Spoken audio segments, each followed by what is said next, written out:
Hi, everybody who's journaling with Judy. I love that you may have come today. If not, maybe you'll tune in. You know, one of the great things about journaling is that you can fix yourself. You know, not that you need fixing, you're all right, but you know, we have stuff.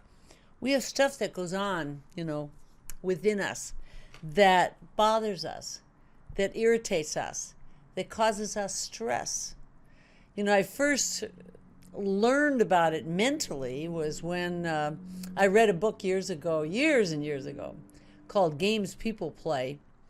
And in it, discussed names of games that we play. And even we play these games in our own mind. So I started journaling way back when.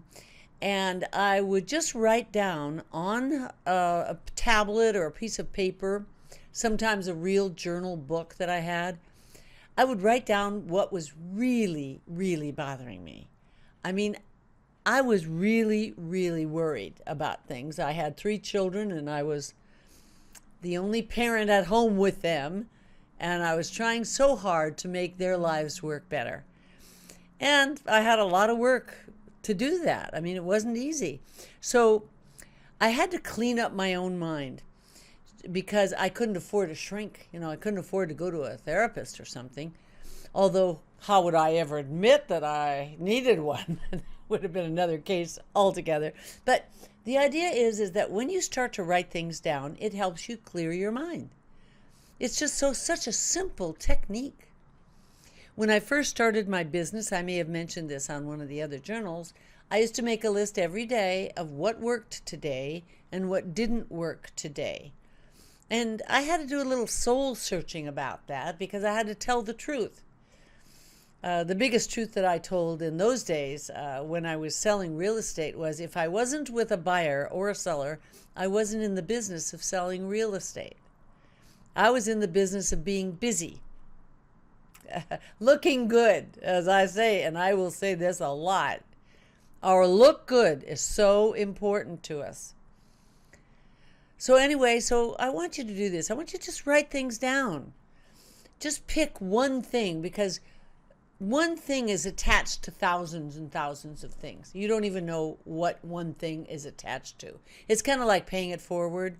You do something really nice for somebody, and then that somebody does something doubly nice for somebody else. You don't know it, but it pays it forward. Well, that rule is a law. It's a law of our brain or of the planet or the universe, of God, something. In other words, the more good you do, the more good you get. The more good you do, the more good other people do. So why don't we clean up our minds and be a little bit nicer today? And when we do that, we will find that we're happier.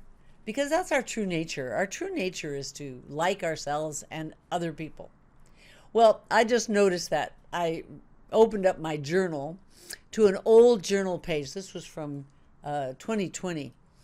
And I didn't seem to be getting my jobs done and the things that I wanted to complete. So I wrote at the top of the page, and you can write this on the top of your page, so what's the problem? Now, today I like to write something better, like, what's the big idea?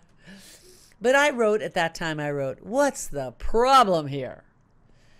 And it was kind of interesting to notice that the problem is always the same, but you don't seem to get to it right away. So I said I wanted to finish some book I was writing at the time. And I said, all of my energy is only working in the morning. Now, I had decided somewhere along the line that I'm a morning person, so that if I don't get it done in the morning, it's not going to get done. And I have made that a living rule. But it isn't true. I mean, the person who made it up was me. I have time in the afternoon, but I don't want to work then. I think if I would give up exercise and tennis and pickleball and walking and write a word during that time, the books would get finished. But see, I still want to play tennis, and I still want to play pickleball, and I still want to go out for a walk in the morning. And yet that uses up that precious time that I say I need. So I said to myself, is this really true? I mean, who made up this law? Well, it isn't true. I do lose interest in things after working on the same thing for a long time. I do. I lose interest. Is that true? And I wrote, yes, that's true. So I'm talking to myself here. So the problem is not mornings. No, the problem is not mornings. But as long as I stay focused on the problem is morning, I'm stuck. Now, I know that I call myself a morning person, but I didn't really see it until I saw it on this paper.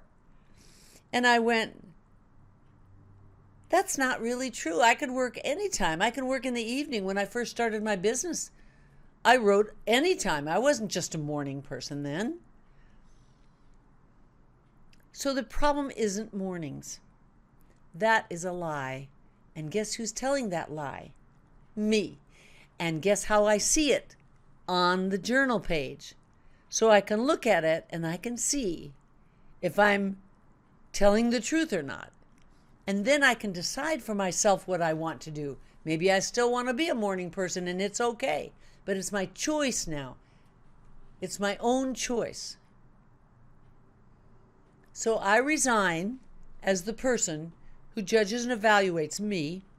Instead, I write down on my journal page what worked and what didn't work. If my goal was to get some pages written, I need to find a time during the day to do it. All right, that's all I have to say today. I hope you have a great, great day. Come back soon. Learn something else. There's nothing to do in life, really, but to practice good things and to teach them to other people. Your family, your children, your grandchildren. All right. Have a good day. I'll talk to you soon. Bye.